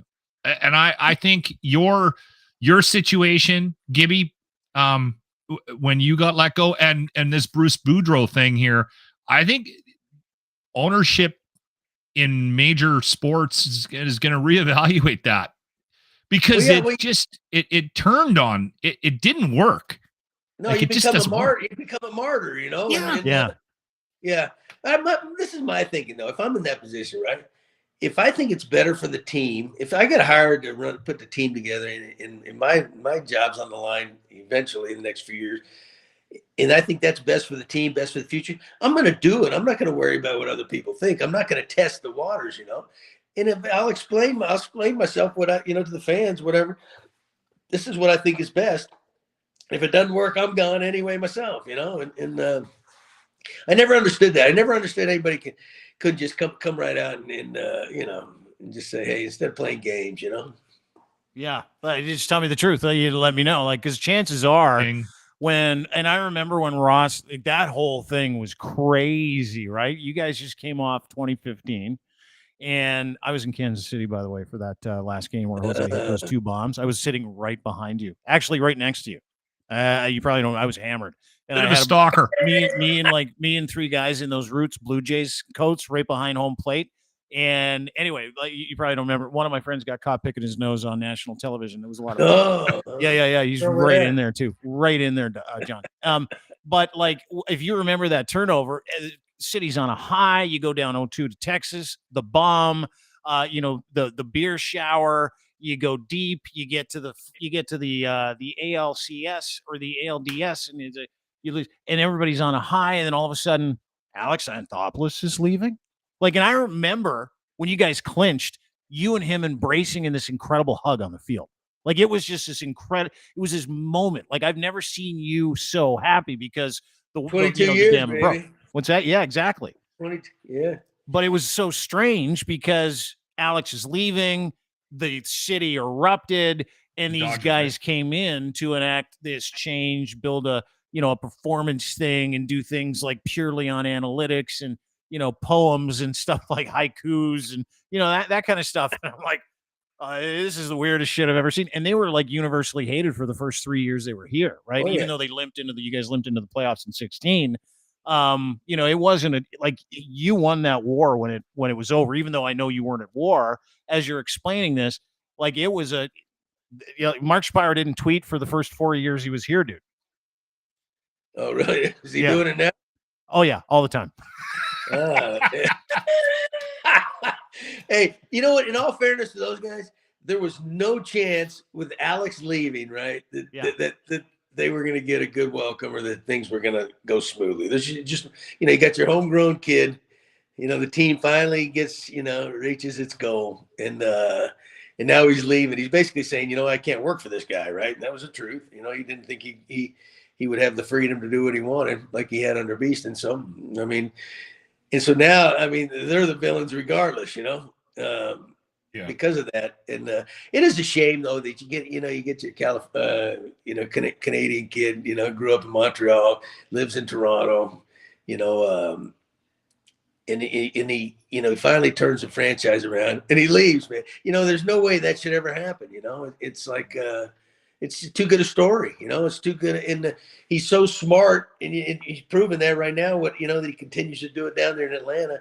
It's a shame, and I wouldn't want to be the guy replacing him either, because you're not going to. I don't care what you do, you'll never replace him, No, you can't. And because we're all nationalists a little bit, So. You know what, though? I'll tell you something. I've never cared if anybody else has won the World Series until Alex Anthopoulos and the Braves. Obviously, you guys, when you were with the team as a special assistant, I was so happy for him. But I'm a huge fan of this thing called Schadenfreude. When people get theirs back, and to watch him go through that. And I know he had COVID during the parade, so he couldn't really partake in it.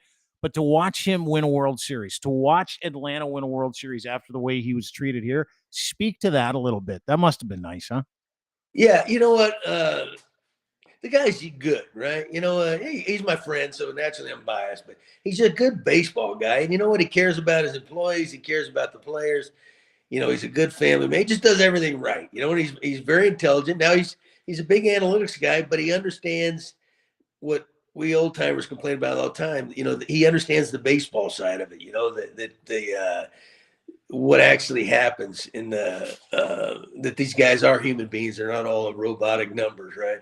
And so he blends it, and he hires good people, and he's accountable. He's not going to give you the runaround. He's going to stand up, and he's going to.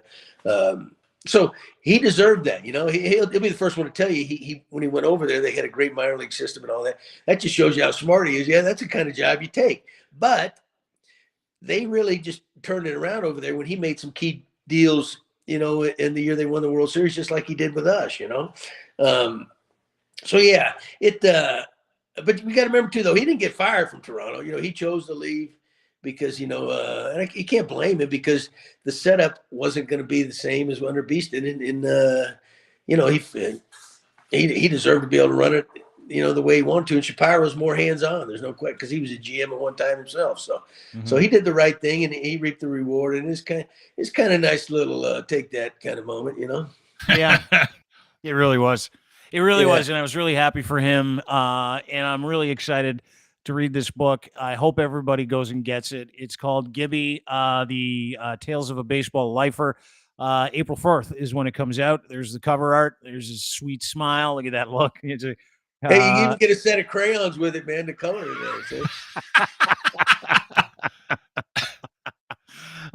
Real quick before I let you go, Gibby, and the podcast, by the way, the Gibby Show, please go and download it anywhere you find podcasts.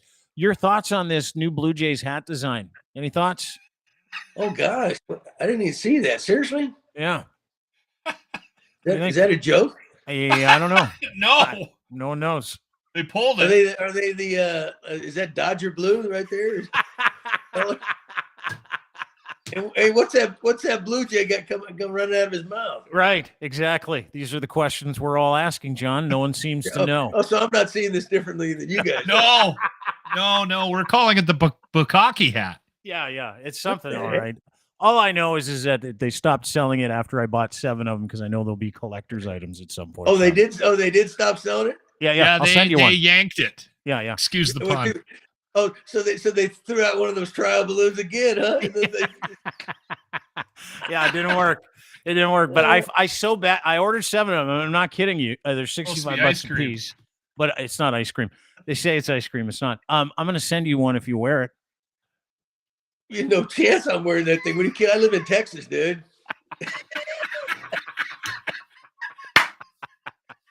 I don't know who designed that thing. There's no way.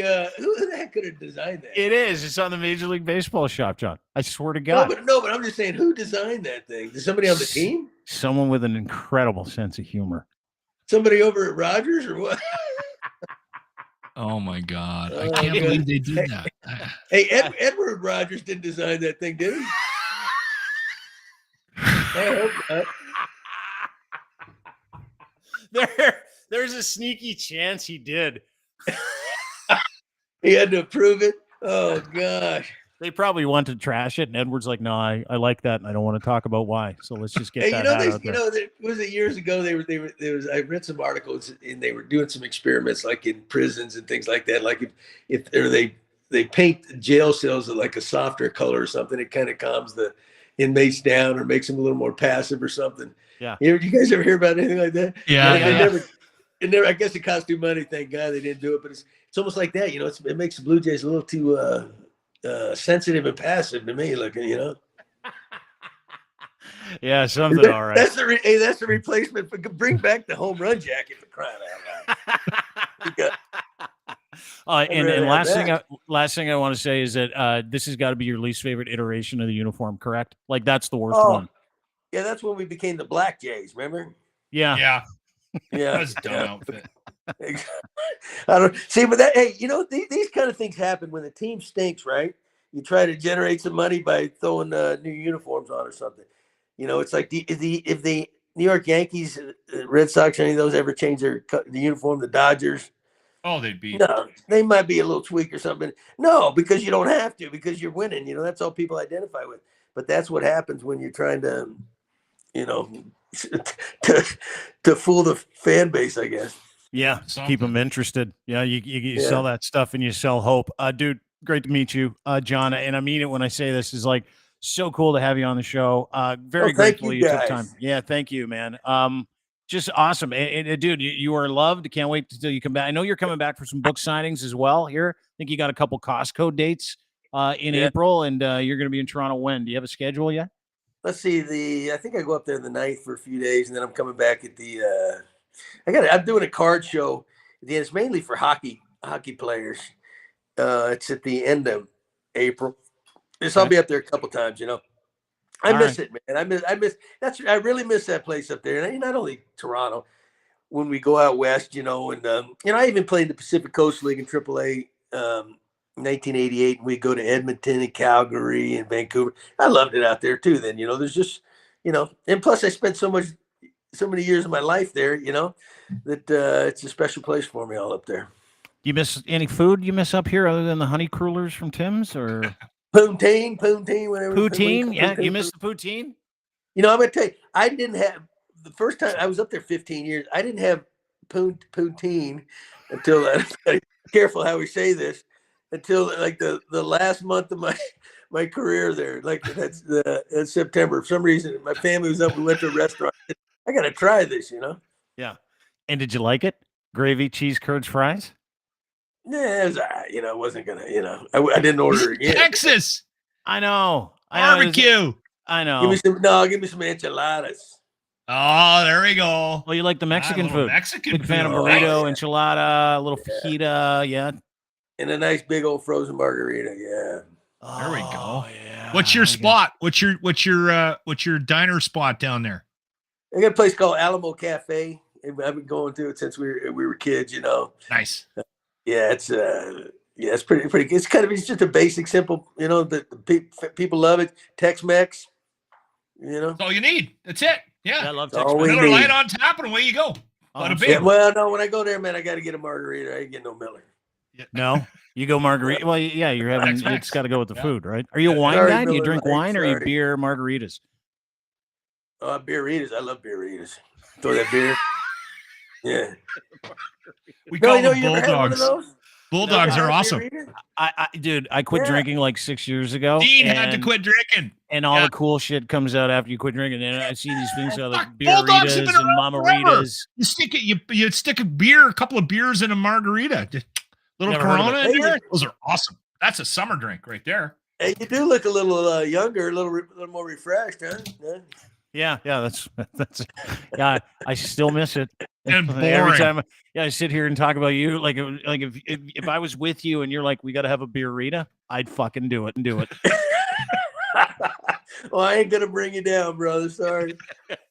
Great to see you. Too many people there. Hey, will you come back again? Oh, I'd love to, man. Anytime, let me know. All right, buddy. Well, listen, you're now a regular guest. We'll see you next Wednesday at 4:00. Yeah. No, seriously, don't be afraid to call. All right, buddy. I won't. That was awesome, Gibby. Thank you for that. Man, enjoy it. Yeah, we will. Tomorrow, St. Louis. Thanks so much for joining us, I'll dude. Really try to appreciate get my microphone working next time. All right. Yeah, this was great, though. I really appreciate you Worked out trying to well. make it work for us, John. Thanks so much, pal. Well, I appreciate you guys taking a little more time for me. Thank you. Anytime. John Gibbons, former manager of your Toronto Blue Jays. Maybe one of the biggest beauties you'll ever meet in your life. Dude, we just talked to John Gibbons for... I know. I know you had the old Gibby boner through the whole thing. You did well, though. You did well. Did I come off like a fan? No. You did, but you didn't. It wasn't annoying. It wasn't over the top. Was I over the top with my love for Gibby? I've had a couple of interviews where I've always been worried because I'm such a fan of the music or whatever it is, and so you worry that you're gonna, instead of being the impartial doing an interview communicator, you're like I kind of went a little over the top with Eddie Vedder years ago because I'm a huge Pearl Jam fan, and so yeah, I listened back to that one and I'm embarrassed by it, but because I was gushing. You didn't do that. You were good. He's a great guy. Oh, it's so hard not to just have a good conversation with somebody. I mean, I know you're a huge fan, but it's so difficult to just not have a good convo with a guy that's just a real fucking guy, right? Authentic. Yeah. Boom, boom, Yeah. boom. Boom, That's boom, what I love boom. about him. Yeah. And dude, he makes it easy. That's how you know that. Like, surround yourself with people like John Gibbons. Get a John Gibbons in your life. Everybody needs one. A guy who's just happy to be alive, happy to be around, grateful for what he has, happy to talk to anybody, doesn't care who it is. I was combing the internet for some John Gibbons stuff earlier because I wanted some assets about his ejections and a couple of videos, and I didn't get to the videos of him being ejected, but there are fucking beauties out there. Like one where he walks up It's to good YouTube search. BC Buckler, and he says to him, and he's like, "You out all fucking night or something? What the fuck is wrong with you?" And you can hear the audio, and I'm like, "Ooh, I love that guy so much." Like literally used to feed it to umpires. It was the best. But get a Gibby in your life, like talking to an authentic individual like that who has no business hanging around with us on this show. I know he's got a book he wants to talk about, which he barely touched on, barely talked about it, right? Like we kind of dealt with some of the parts of the book. He just wants to talk, wants to hang out, wants to talk baseball, loves talking about the city, loves Toronto. And that smile, like that attitude, that person that we just saw, to a man, if you talk to anybody that ever played for him, he's like that all the time. All the time. You know what? Don't just surround yourself with people like that. Be that person. You know that when he gets up and swings his feet around off the bed and touches the floor, that he's got a smile on his face. And not that kind of that energy, that positivity, it just comes out of him, right? Like you can't pay for that kind of, like that's long life medicine is what that is, man. Yeah, great. Good guy. Yeah, you can choose to have a good attitude about things. I love how honest he's got no problem talking about stuff. Yeah. Good guy. Yeah. Thanks for doing this, dude. Great to see you. Thank you for, I was going to jump out because we were having a little bit of audio issue at the front end. I was like, this doesn't need 3 people. I'm glad I stuck around though. Yeah, I am too. Thanks for doing this. Lachlan Cross, 957 Cruise FM in Edmonton. He'll be on the radio tomorrow morning, the best rock and roll morning show in the city and in the country. So make sure you listen to it online, 957cruisefm.ca. Follow him on Twitter at Lachlan Cross. Thanks for doing this, dude. I'll talk to you tomorrow. Take care, bro. All right, man. Thank you. Thanks to Gibby. Thank you, everybody, for stopping by. Really appreciate you joining us today. That was a lot of fun. And as always, thank you for your time. It is very difficult to get access to people's time. It's the number one thing people want to try to monetize. That's why they come out with all those workflow apps, bullshit, Slack, WhatsApp. Now, man, you give us your time. Really appreciate you being here. And, of course, John Gibbons giving us his time. Really appreciate John being here as well. And don't forget, his book available at Amazon, where you get your books, April 4th, right there, Gibby-Tales of a Baseball Lifer. Stories about his time in Toronto, his time coming up with the Mets, leaving Toronto, how much he loves the city, different issues he had as a manager, and what he loves about being a Blue Jay. You'll always be a Blue Jay, John Gibbons, as will I. So there you go, April 4th, Tales of a Baseball Lifer, John Gibbons, ladies and gentlemen, will be in stores, and you can get yourself a copy of it. Highly encourage you to read it. Da, da, da, da, da, da. That's it for us. Have a great day. Thanks to our friends and sponsors for making this possible. Can-Torque, Colin Livingston and his crew, making rugged, hardworking, beautiful torque wrenches. And where do you need torque wrenches? Heavy machinery, mining, nuclear, railroad, steel industry. If you have a fastening or loosening solution that you can't find a torque wrench for, good news. My friends at Can-Torque make torque wrenches for heavy industry around the world. Not only do they make them, they rent them, they sell them, they calibrate them, they fabricate them. Industrial torque tools, no matter the scale of your bolting project, they have your solution, and they design it from scratch if need be. They have engineers, manufacturers, and they recently brought all their manufacturing back from overseas because they love this country so much, support a Canadian company. Can-Torque, it's in their name. And right now you can check out a great little article that he did about NASCAR and how much he hates it. And as someone who also hates NASCAR, you need to go read it. Go to crier.co. But as always, we are brought to you by Can-Torque, Canada's assembly tool experts. Check them out today online at cantorque.com. Kivlaw.ca, top criminal defense attorneys in Southern Ontario that keep you out of trouble. Doesn't matter what you did. They want you to get your life back. They know you need legal help 24/7. He knows you need honest answers about your situation from experienced defense lawyers. That is what they do. Email the principal today. If you're in trouble in Southern Ontario, you got any issue at all that requires a legal solution, this should be your first stop. Speak to a lawyer by going to kivlaw.ca or email Robert today, robert@kivlaw.ca, and he will take care of you. You don't need any money to go talk to this individual. You need nothing. You just need to go cap in hand and say, hey, I need your help. And he'll help you. That's what they do. Criminal defense lawyers like no other, Southern Ontario. Kivlaud defense lawyers. Go to kivlaud.ca for more information today. And as always, brought to you by Gitch. Luxury branded underwear designed with your movement in mind. Boxer briefs with the pouch in the front. If you buy 3, you get 1 free when you use promo code GITCH and the number 3, GITCH3 at checkout. Lots of different colors. They got yellow now, too. Not on the screen here, but they got orange, red, purple, black on the screen. I use black. It's camo. I don't want to talk about it, but that's the deal. And if you go there right now, if you buy 3 pairs, you get 1 for free. If you use promo code GITCH3 at checkout, edsfineimports.com. Again, edsfineimports.com. Clothing for men and boys, Gitch engineered at any level of performance as well as everyday life. GITCH3 is your promo code. Get a free pair, edsfineimports.com. Check them out today. That's it for us. Have a great day, everybody. Really appreciate you being here. Let's all go home. Because I'm done. See you tomorrow, 4 o'clock. Bye.